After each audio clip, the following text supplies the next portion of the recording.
Pinabayaan ng ina ang anak dahil sa malubhang sakit nito, at hindi makapagpapatuloy ng angkan. Kaya iniwan niya ang bata sa isang liblib na lugar.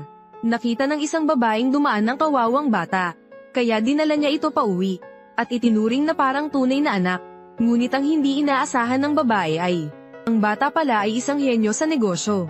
May kakayahang manghula ng kinabukasan. Isinama niya ang kanyang anak upang maglaro sa bahay ng kanyang tiyuhin. Nakita ng bata ang stock market chart ng kanyang tiyuhin. Alam niya kung aling stock ang tataas. Kaya naman, kusang bumili siya ng stock. Anong ginagawa mo? Sino ang nagpahintulot sa iyong hawakan ng computer ng tito mo? Puno ito ng mga impormasyon tungkol sa pera. Kung mawala ito, kaya mo bang bayaran? Bakit? Anong kaguluhan na naman ang ginawa ni Lin Feng? Ang batang ito ay tulad mo rin. Pareho kayong mahirap pakisamahan. Nilalaro niya ang computer. Ito ang computer ng asawa ko na ginagamit sa pag-i-invest sa stock market. Kung masira, libo-libong dolyar ang mawawala. Kaya mo bang panagutan yan? Hiha, patawad. Siguradong hindi sinasadya ni Lin Feng. Lin Feng, humingi ka ng tawad sa tita mo. Ano ba yan? Asawa ko, nilalaro ni Lin Feng ang computer mo. Tingnan mo. Normal lang naman sa mga bata ang paglalaro ng computer. At itong computer na ito, lahat ay mga website ng stock market. Hindi niya maiintindihan yun. Makinig ka ng mabuti. Huwag mong gagalawin ang mga gamit sa bahay. Sige, Lin Feng, mag-sorry ka kay Tita Lin. Hindi na kailangan. Ano bang ikakagalit mo? Hindi mag-iisip ng masama ang mga bata. Malay mo. Si Lin Feng natin, gusto yatang kumita ng pera para sa akin. Di ba, Lin Feng?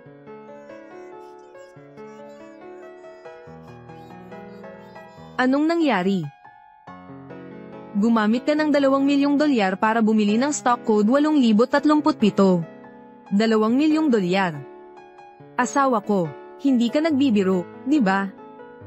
Hindi, Lin Feng, ikaw. Anong ginagawa mo? Gusto kong tulungan si Tito na bumili ng ilang shares. Ikaw. Maglalakas loob ka pang bumili ng shares. Ang batang ito, babalian ko ang mga binti mo. Dapat kitang parusahan. Huwag ka nang maingay, bilisan mo, tumayo ka na.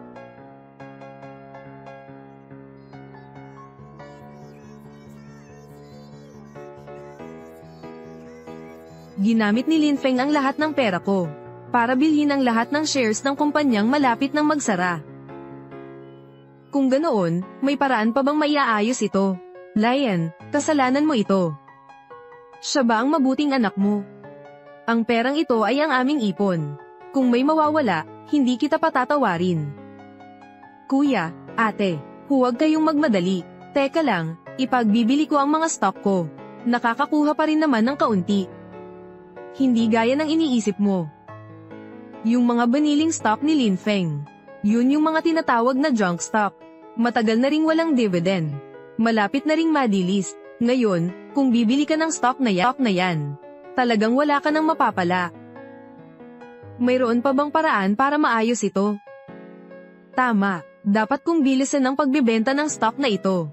Baka mabawasan ng ilan sa mga pagkalugi. Ang stock na ito, aabot ito sa limitasyon sa loob ng kalahating oras. Makakakuha ako ng milyon-milyon. Kung ibebenta mo ngayon, huwag nang pag-usapan ng pera. Mawawala ang lahat ng puhunan. Kailangan kong maghanap ng paraan para mapigilan ito.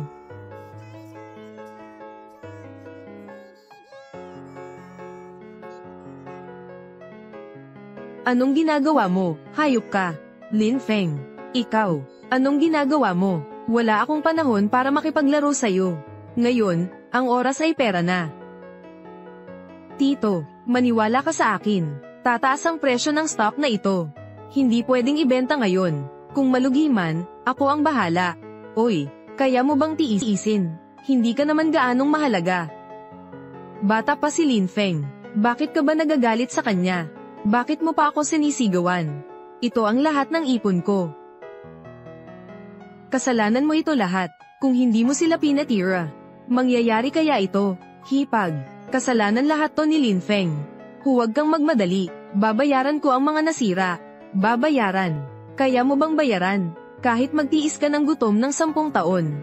Wala ka pa ring ganyang pera. Huwag ka nang magsalita pa. Dapat kong madali ang ibenta ang lahat ng aking stock. Magtiis ng pagkalugi bago pa huli ang lahat.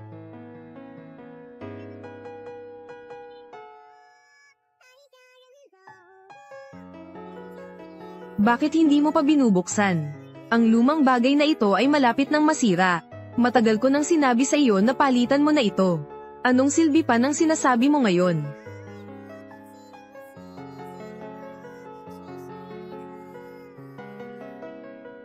Buksan na, buksan na. Bilisan. Tingnan natin kung magkano ang nawala. Ito. Hindi ko ito mabasa ng tama. Tapos na. Anong nangyayari? Asawa ko, huwag mo akong takutin. Asawa ko. Ang pera ngayon. Mukhang mahigit 2 milyon dolyar. Hindi lang ginamit ni Lin Feng ang lahat ng pera sa pagbili ng stock. Bukod pa. Gumamit pa siya ng 5 beses na leverage.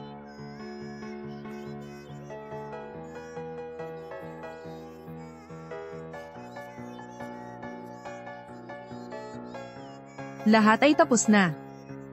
Pwede bang magtiis kayo ng kaunti? Bakit hindi ninyo ako pinagkakatiwalaan? Isang kasalanan iyon. Hindi ko sana kayo dapat inimbitahan dito. Isang pagkawala rin ito para sa akin. Kuya. Ano ba yung leverage? Yun ang paraan kapag kulang ang puhunan. Pagpaparami ng bisa ng mga pondo. Kuya. Diretsuhin mo na lang. Hindi ko maintindihan. Pakisimple lang. 2 milyon dolyar ang puhunan natin. Tapos mahigit 10 milyon dolyar pa ang utang natin sa bangko. Pati ang naiwan pang mana sa atin ng mga magulang, naubos na rin. Kahit ibenta pa natin ang bahay, hindi pa rin sapat na pantustos.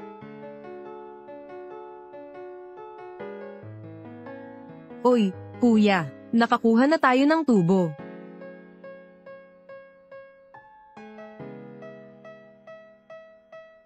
Lion, tingnan mo ng mabuti. Ito ay kulay berde. Nawala na lahat. Tama. Ang kulay berde ay talo. Ang kulay pula lang ang panalo. Tapos na, tapos na. Nangyari na talaga ito, wala nang pag-asa. Kasalanan mo, Lion. Pinahirapan mo ang pamilya ko. Sabi ko na sa'yo masyado pang maaga para mag-conclusion. Bukod pa riyan, ginawa ko na iyon. Bakit mo sinigawan ang nanay ko? Ikaw. Ang batang ito, nakakainis siya. Kayo ang mga kaaway ng pamilya ko. Hoy, Lion, mangkukulam ka. Iniwan ka na ng asawa mo. Tapos dadalhin mo pa tong bata para manggulo. Nawala ang 2 milyon ko. Grabe ang malas ko. Nakakita na ako ng 2 kometa. Kailangan ko silang ibenta lahat. Huwag ninyong hayaang ibenta nila. Hindi pa oras. Bawal, tito. Hindi pa pwedeng ibenta ngayon. Anong ginagawa mo? Bitawan mo. Huwag ka nang magingay. Bitawan mo ang kamay ko. Umalis ka na. Teka lang. Pakinggan mo naman si Tita Lin. Bitawan mo agad. Teka lang. Kailangan kitang bigyan ng leksyon. Hayop ka. Halika rito, bata kang suwail. Tito, tingnan mo, nagsisimula na akong kumita. Kulay pula ito. Hindi ko ito nabasa ng tama.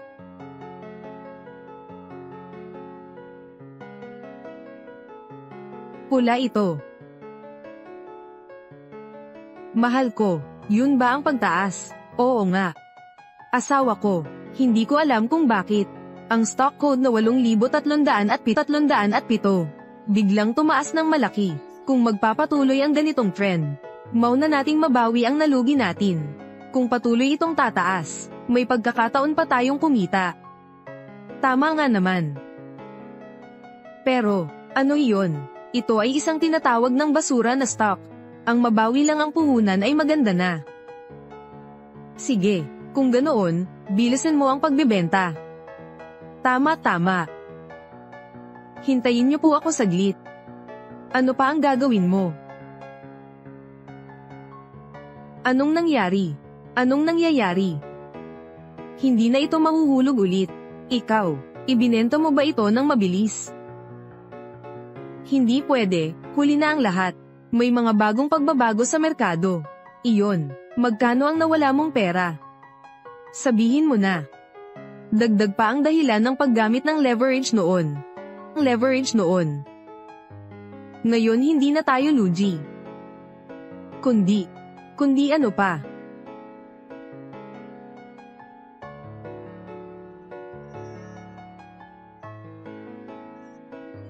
Kundi kumita pa tayo ng mahigit 30 milyon dolyar. Magkano? 30 milyon dolyar. Sabi ko na nga ba, walang sikreto ang pamumuhunan. Tandaan mo ito. Mas malakas ang bagyo, mas mahal ang isda. Ito ang tamang paraan. Mahal. Hindi ka nagbibiro, di ba? Ang mga to. Lahat to ay pawang pinaghirapan ko. Pinaghirapan ko lahat to, Basta't walang lugi, ayos na. Lin Feng, tingnan mo, hindi lang tayo nawalan ng puhunan sa pagkakataong ito. Kundi nakakita pa tayo ng malaking pera. Hindi ko rin maintindihan ang nangyayari. Biglang tumaas ang presyo ng stock. Ang market capitalization ay tumaas ng maraming beses. Dagdag pa ng leverage. Dahil dyan, nakakuha tayo ng hindi bababasa. 30 milyon dolyar.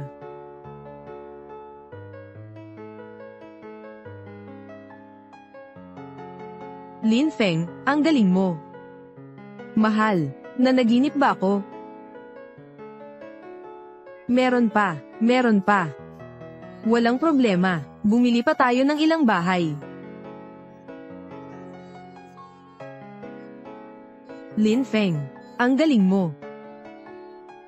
Pero, kanina, muntik na ninyo kaming ipapasara. Ang nangyari kanina, masyado pong matindi ang sinabi ni tita. Dahil sa pag-aalala lang, huwag mong pag-alitan ng tita mo, ha? Nagbabago ang ekspresyon ng mukha ng mas mabilis pa sa pagtalikod ng pahina ng libro. Ngayon, bakit ka naman ganyan? Sino ang tumawag sa batang ito na isang masamang bata? Ang aming si Lin Feng ay isang anghel. Pagkaraan ng ilang sandali, nakakita siya ng 30 milyong dolyar. Tapos ikaw, ang laki na niyan. Nawawalan ako ng pera sa pamumuhunan araw-araw. Talo pa ako sa bata.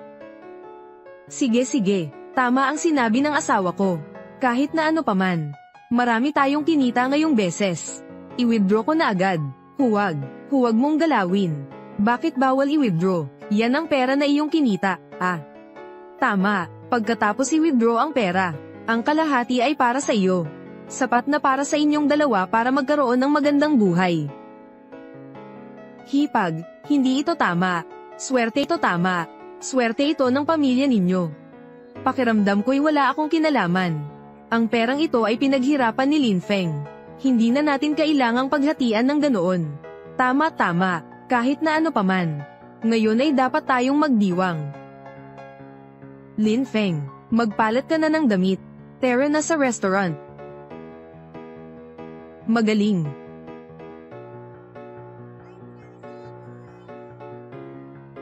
$30 milyon lang ang nakuha ko. Napakakunti, kakasimula pa lang ng paglago ng merkado. Ayon sa trend na ito, kung walang anumang sorpresa, magkakaroon ulit ng pagtaas ng presyo. Gamitin ang lahat ng pera. Bilhin ang lahat ng stock ng teknolohiya ng Hotin. Ilagay ang order. 50x leverage.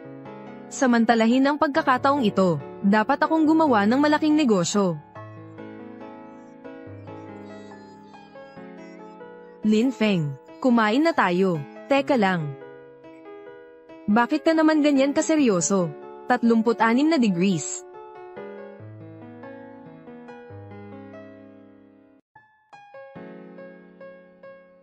Anong stock na naman ang binili mo? Lin Feng, Ano na naman ang ginagawa mo? Ito ba ang tinutukoy mo? Kinuha ko ang pera para mamuhunan sa ibang stock. Naubos ko na. 30 milyon dolyar. Ginugol mo na ang lahat ng iyon. Para lang sa isang gulo. Oo naman. Lumalaki ang merkado. Kailangan nating mamuhunan. Ang ibig mong sabihin ay magpatuloy sa pagbili. Oo naman. Bukod pa rito, ang puhunan ay dapat na 100 milyon dolyar pataas. Kailangan nating kumita ng 10 bilyong dolyar. 10 bilyong dolyar. Lin Feng, hindi ka nagbibiro, di ba? Totoo, di ko nga mapanaginipan yun, eh.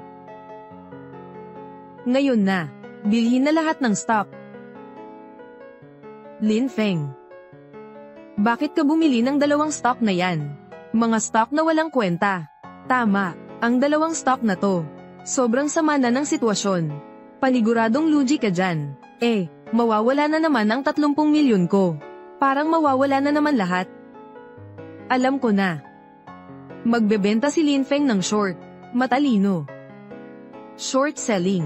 Tama, kapag nagtagumpay. Malaki ang mapapala natin dito. Kung tutuusin, maaaring kumita si Lin Feng ng 10 bilyong dolyar. Totoo iyon. Pero sabay na pagbebenta ng 2 stock. Napakahirap na, hindi ko maisip. Pati nga ang mga eksperto sa pananalapi sa Wall Street, ay hindi sigurado kung kaya nilang gawin iyon.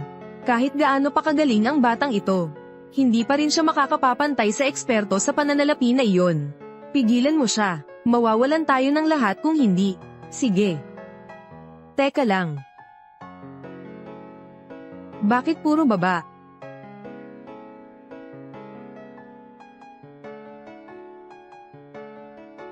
Lin Feng, tingnan mo nga, bakit parehong bumababa ang 2 stock na ito?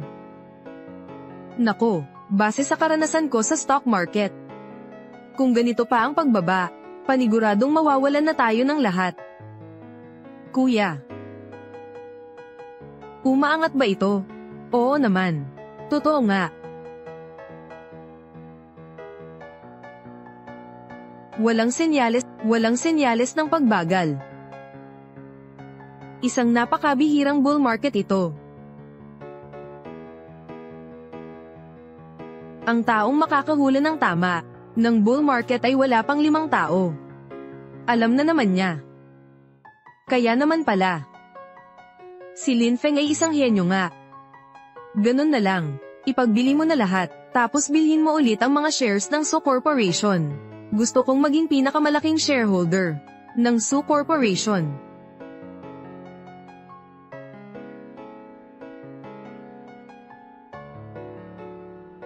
Ang anak na babae ng Su Corporation. Nangako siya sa akin. Basta pakasalan ko lang siya. Kung ganoon, ako ang magiging vice-presidente. Pagdating ng panahong iyon, ikaw at ang batang yan. Leyes sa paningin ko. Maliwanag ba, Chen Long? Kung gusto mong makipagdiborsyo sa akin, sige, sige. Pero si Lin Feng ay anak mo. Hindi mo ito pwedeng baliwalain. Ang anak ko. Huwag mong banggitin ang anak ko. Ang taong pumipigil sa akin kumita. Kahit na ama ko siya, hindi ko siya kilala. Kung manggahas kang sirain, ang magandang kinabukasan namin ni Señorita Su. Paparusahan ko kayo.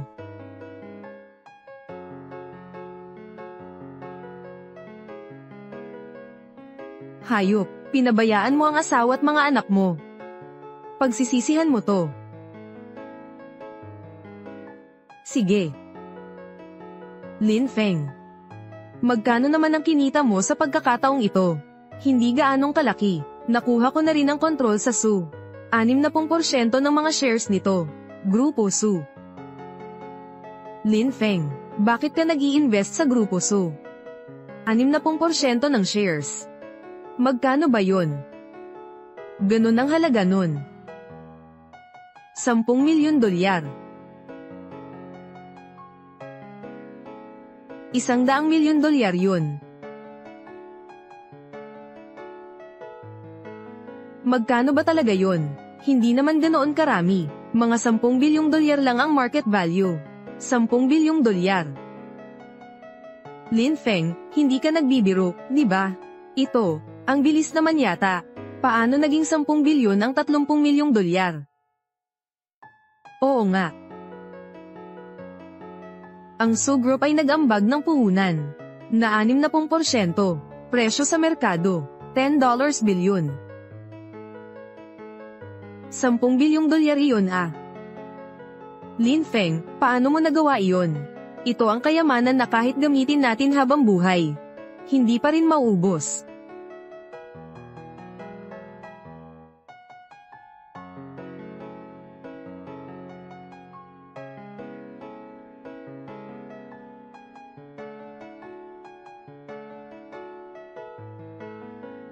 Direktor Su, nandito na po ako.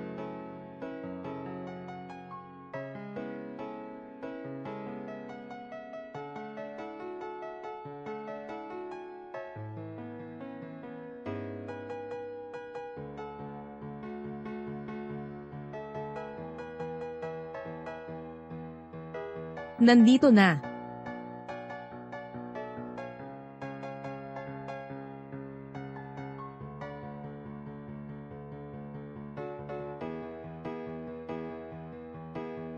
Maaari ko po bang itanong kung nandito po si Mr. Lee Sonfong? Ako. Ako po si Mr. Lee. Kinatawan po ako ng Su Group.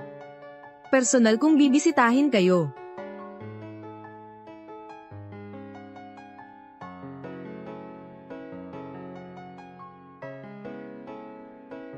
Su Corporation. May kailangan ba kayo sa akin? Magandang araw po, Mr. Lee. Isa na po kayong malaking shareholder ng Su Corporation. Kaya ako mismo ang pumunta rito para imbitahan kayong dumalo sa shareholders meeting. Ako. Tama. Alam na namin iyon. Sa loob ng wala pang 1 oras. Nang ibabaw ka na sa stock market. 2 milyong dolyar na puhunan ay naging 10 bilyon. Ikaw, pinag-uusapan ninyo ba yan? Hindi ko ginawa iyon. Hindi ikaw. Tungkol ba kayo sa taong kumita ng 10 bilyong dolyar? Ikaw ang pumunta rito. Apo ko ito.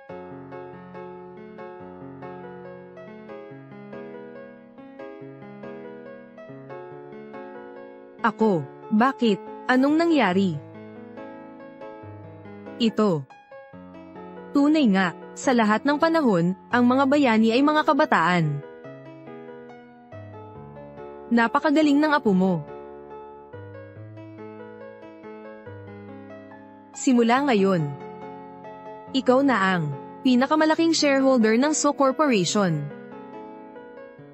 Pero wala ka pa sa tamang edad. Kaya, ang tito mo ang magiging kinatawan mo. Maghahanda lang ako saglit. Mamaya, sisiguraduhin kong isasama kita sa pagpupulong ng mga stockholder.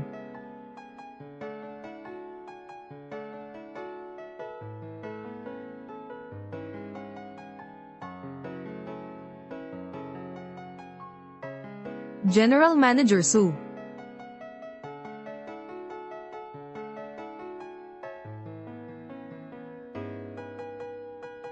Teka lang. Xiao An, bigla ko lang naisip. Ang anak na babae pala ni CEO Su iyon. Siya kaya yung naging kabit ni Chenlong, na dahilan ng pag-iwan niya sa asawa niya. Parang wala naman yung mag-asawa ngayon, ano? Tapos ang tatay niya mismo ang nag-imbita sa akin. Makikita ko kaya sila kung pupunta ako. Ang gago ang Chenlong na iyon. Ganon siguro. Kung hindi. O kaya huwag na lang tayong pumunta. Bakit naman hindi tayo pupunta? Kailangan nating pumunta. Dapat nating mapahiya ang gagong iyon. Tingnan ninyo ng mabuti. Gaano kagaling ang anak na kanyang pinabayaan. Tama, kailangan na nating umalis. Ang sarap ng pakiramdam na maging mayaman. Tara na. Pupunta na tayo ngayon sa Su Corporation. Anong ginagawa mo dyan? Umalis ka na, umalis ka na, umalis ka na. May nangyari. May nag-invest sa kumpanya ng 10 bilyong dolyar. Kumokontrol ng 60% ng shares. Ha? 60%? Tama, sabi pa ng tatay ko. Dapat tayong mag-ayos ng isang pagtanggap para sa kanya. Para sa bagong shareholder, maghahanda ka na. Maghahanda ng ano? Narinig ko na. Ang misteryosong shareholder na ito ay kilala sa stock market. Sa loob lamang ng 1 oras, ay nagpalit ng 2 milyong dolyar na puhunan sa 10 bilyong dolyar. Siguradong mayroong isang bagay na may kaugnayan sa mga internasyonal na kapangyarihan. Kung tayo ay makakaasa sa kanila, ang Su Corporation ay uunlad ng husto. Sige, susunduan ko na ang misteryosong shareholder na iyon. Sasama ako sa iyo.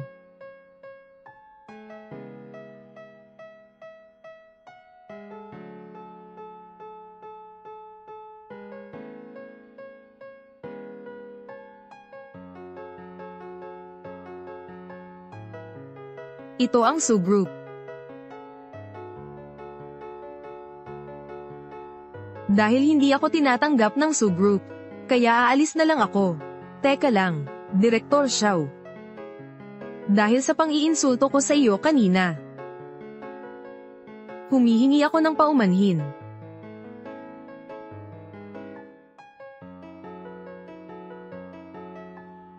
Lahat ang nangyari kanina, wala talaga akong alam. Ang anak at manugang ko, masyadong makulit, basta nalang gumagawa ng kalokohan. Huwag kayong mag-alala, magbibigay ako sa inyo ng maayos na paliwanag. Sige, kung hindi naman utos ni Chairman Su, sige na nga. Pero ang nangyari ngayon, kailangan ko talaga ng maayos na paliwanag. Tatay, huwag mong hayaang lokohin kanila. Ang batang elementarya na iyon, paano naman magiging? Ang misteryosong shareholder. Tinutulungan kitang mahuli ang mga manloloko. Manahimik ka nga. Tatay, inaaway mo ako dahil lang sa isang estranghero. Isang estranghero. Alam mo ba, muntik na tayong malugi dahil sa'yo, sa kumpanya. Ako, Bienan. Isang bata lang naman to, Hindi ako makapaniwala na kaya niyang. Lin Qianlong. Wala ka pang karapatang magsalita rito. Talagang hindi ko alam kung ano ang iniisip ko noon. Pero sinunod ko si Hy-Vee. Para gawin kang vice-presidente. Siya ang may-ari ng karamihan ng shares sa kumpanya natin. May hawak siyang 60% ng shares ng kumpanya. Ang buhay natin ay nasa kamay niya. Pero ano pa? Basta't magsalita lang siya, ay kaya niyang ibagsak ang negosyo natin. Hy-Vee. Basta't masaya ka lang, susundin kita. Pero hindi mo siya dapat kinukonsinti sa mga kalokohan niya. Hindi ko alam kung ako, o kaya'y may problema ang pag-iisip mo. Bakit ba ang tanga-tanga ng anak ko? Chairman Su, isa akong shareholder ng Su Corporation. Ang karapatan kong tanggalin ng ibang tao. Mayroon ba ako? Siyempre, sige. Gusto kitang tanggalin sa trabaho. Gusto mo akong tanggalin sa trabaho? Chairman Su, gusto kong tanggalin ng taong ito. Walang problema. Sige. Sumasang-ayon ako, Tatay, Chairman Su. Lin Feng. Hindi mo ako pwedeng tanggalin sa trabaho, Lin Feng. Bata ka pa. Dapat mong matutunan sa akin. Dapat mayroon tayong planong pang-emergency. Bienan. Hindi niyo ako pwedeng tanggalin sa trabaho. Ako nga pala ay ang asawa ng anak niyo. Bienan. Lumapit ka kay Hy-Vee. Gusto mo lang siyang samantalahin. Para maangkin ang Su Group natin. Bukod pa rito, kahit magmakaawa ka ay walang saysay.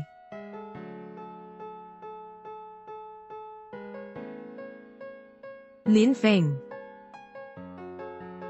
Hindi mo pwedeng paalisin si Papa. Siya ang tatay mo, Lin Feng. Pakiusap ko po sa inyo. Lin Feng. Pakiusap ko po, patawarin mo na ako, anak. Lin Feng, patawarin mo na lang ako. Dahil gusto mong masandal sa subgroup, para yumaman. Tapos iniwan mo ang asawa at anak mo, hiniwalayan mo ang nanay ko. Karapat dapat ka pa bang mabuhay? Hindi lang kita tatanggalin sa trabaho ngayon. Hindi ka na rin tatanggapin pa ng buong subgroup. Chairman Su. Wala naman pong problema sa kahilingan ko, di ba? Wala pong problema, pumapayag po ako. Lin Feng. Xiao-an. Xiao-an, magsalita ka naman, Xiao-an. Xiao-an, Xiao-an. Lin Feng. Tatay, wala ka man lang ba kahit konting respeto sa akin? Sige, mas mahalaga ang kabuuan. Pakiusap, sumama na muna kayong dalawa sa pagpupulong. Siya yan, Xiao-an. Kayo na munang umuwi, kami na ni Lin Feng ang sasama.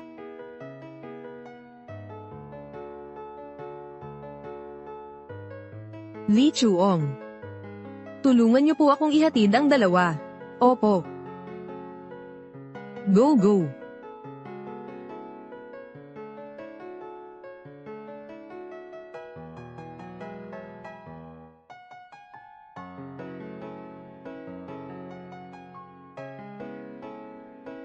Mga kaibigan. Siya ang bagong shareholder ng Su Corporation. Hawak niya ang 60% ng shares ng Su Corporation. Siya nga. Sa loob lamang ng isang oras, nakakuha na siya ng 10 bilyong dolyar sa stock market. Simula ngayon, siya na ang ating CEO. Siya. Ang batang ito. Chairman Su. Chairman Su, pinagluloko mo ba ako, Chairman Su? Pinagkatiwalaan mo ang isang bata bilang CEO ng kumpanya. Kung kumalat ito, tatawanan tayo ng mga tao. Tatay. Alam kong may sama ka ng loob kay Qianlong. Ang nangyari kanina sa baba, tiningnan ko na lang bilang isang katatawanan.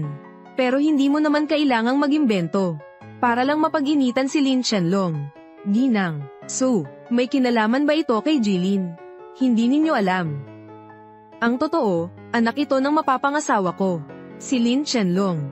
Pagkatapos makipagdiborsyo ng ina nito, lagi siyang nananabik sa mapapangasawa ko. Kaya isinama niya ang anak niyang hindi pa tapos ang elementarya, para magpanggap na isang misteryosong shareholder, at bawiin ang loob ng mapapangasawa ko.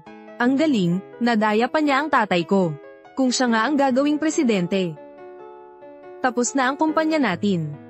Hindi rin ako sang-ayon. Nagawi rin ako sang-ayon. Nagawing presidente ang batang yun. Ang kumpanya natin, ang Su Corporation, magiging katatawanan ng buong syudad. Tama. Isang batang wala pang sapat na karanasan. Ano kaya ang kaya niyang gawin? Chairman Su, madali ka namang lokohin ah. Ang dami ninyong sinasabi. Hindi lang kayo makapaniwala sa akin, di ba? Ano naman ngayon? Bata ka pa. Huwag mong isipin na kaya mo kontrolin ang Su Corporation. Tama, maliban na lang kung kaya mong lutasin. Ang problema sa nakakulong na pera ng kumpanya. Kung hindi, isang batang gaya mo. Wala kang karapatang kontrolin ang Su Corporation. Anong sinasabi mo? Ang ating Su Corporation, ang pondo ng kumpanya kamakailan, ay may 500 milyong dolyar na cash, na naipit sa stock market. Kung kaya mong ayusin ang perang ito, para makalabas sa gulo, kahit maging chairman ka pa ng Su Corporation, wala na akong pakialam. Ang Su Corporation nga, wala ngang kakayahan. Napakasimpleng problema, tapos ang tagal-tagal ng maayos. Ang batang ito, wala man lang imik, natatakot na siguro, ano? Wala ngang kakayahan. Huwag nang tumanggap ng mahirap na trabaho. Payo ko lang sa'yo, o kaya bumalik ka na lang sa pag-aaral. Yung diploma mo sa elementarya, kukunin mo na, sabihin mo lang. Sige, basta yun na ang desisyon mo. Nababaliw ka na ba? Tayo, ang Su Corporation. 6 na buwan na tayong hindi nakakapag-ayos nito. Bata ka pa. Huwag mong isipin na puro salita lang. Ay kaya nang lutasin ang problema. 6 na buwan na. Kaya pala kailangan pang pumunta ng tatay mo sa bahay para hanapin ako. Ang Su Corporation ay puno ng mga walang silbing peste. Paniguradong malulugi rin yan balang araw. Abangan ninyo kung paano ko ito aayusin. Tuturuan ko kayong mabuti. Sige, tingnan ko kung paano ninyo gagawin. 50 milyon dolyar na puhunan ang naipit. Ipagbili na lang lahat. Alam mo ba ang sinasabi mo? Pagkalugi dahil sa pagbebenta ng mura. Daan-daang milyon dolyar ang nawala. Tama. Isang napakalaking pagkawala. Sino ang mananagot? Mga walang silbing peste. Ano ang sinasabi mo? Sinasabi kong mga walang silbing peste kayo. Magsasalita ka sa akin ng ganyan. Hindi lang pagsasalita ang gusto ko sa'yo. Gusto ko ring murahin kayong lahat. Bata ka, anong ibig mong sabihin? Ang bata mo pa, wala ka namang alam sa asal. Naipit na ang puhunan ng kumpanya.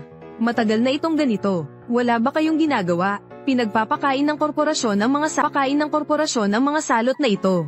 May silbi ba yan? Sisilita ka na lang. Hindi ako naniniwala, talagang magbebenta ka. Kung gagawin mo yun, daang milyon ang mawawala sa'yo. Ano bang hindi ko kaya? Huwag mong sabihin 100 milyong dolyar. Kahit 1 bilyong dolyar pa. Ang linfeng ko, madaling mabawi agad. Madaling sabihin, pero wala naman akong nakikitang ginagawa mo.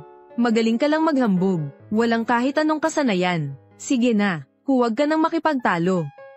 Konting pera lang naman iyon. Bahala na ako sa kung anumang maging resulta.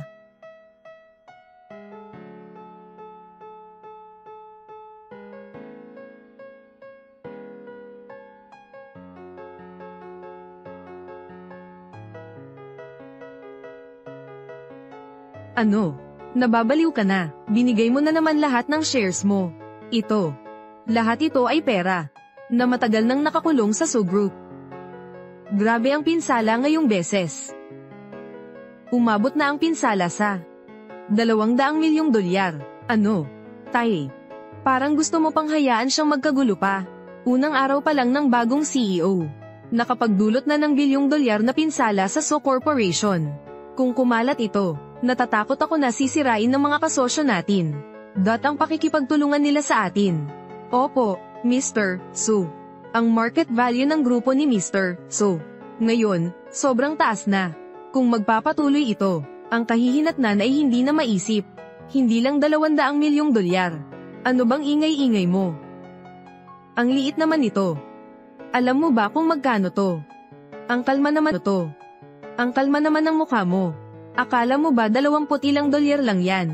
Mukhang wala talagang alam tong batang to sa pera. Wala man lang siyang konsepto. Ano pa bang sasabihin ko?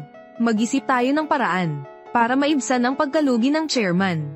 Iyon lang naman ang pera natin, para kayong papatayin, Hintayin mo lang ako, muling babalik ang perang yan, at mas marami pa. Mabilis lang yan.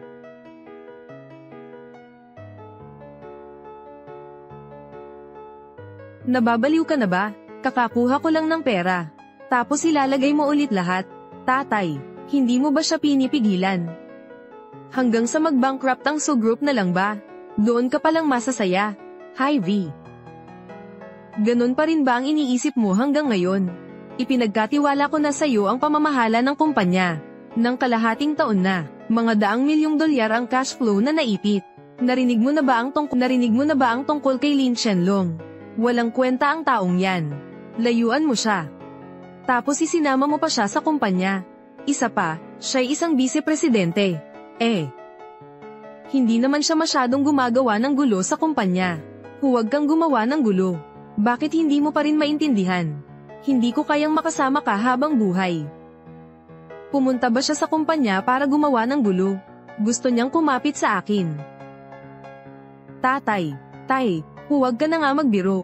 Binili ko na ang lahat ng shares ng Tan An Company.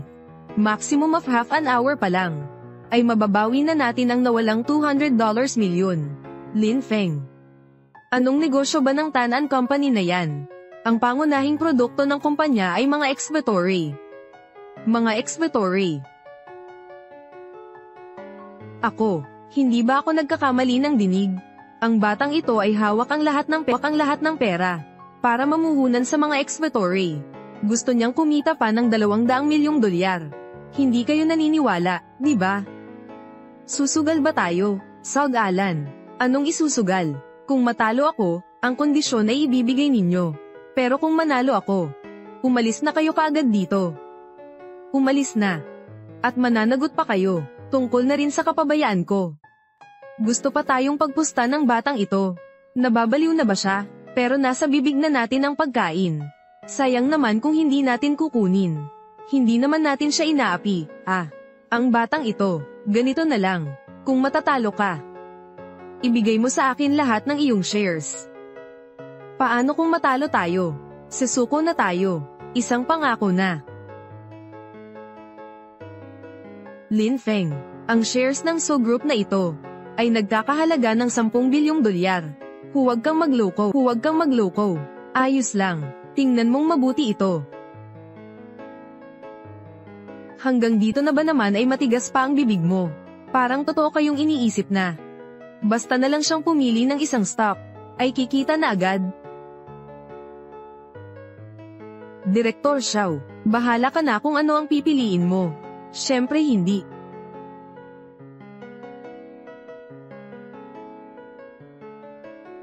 Tumaas na, oh.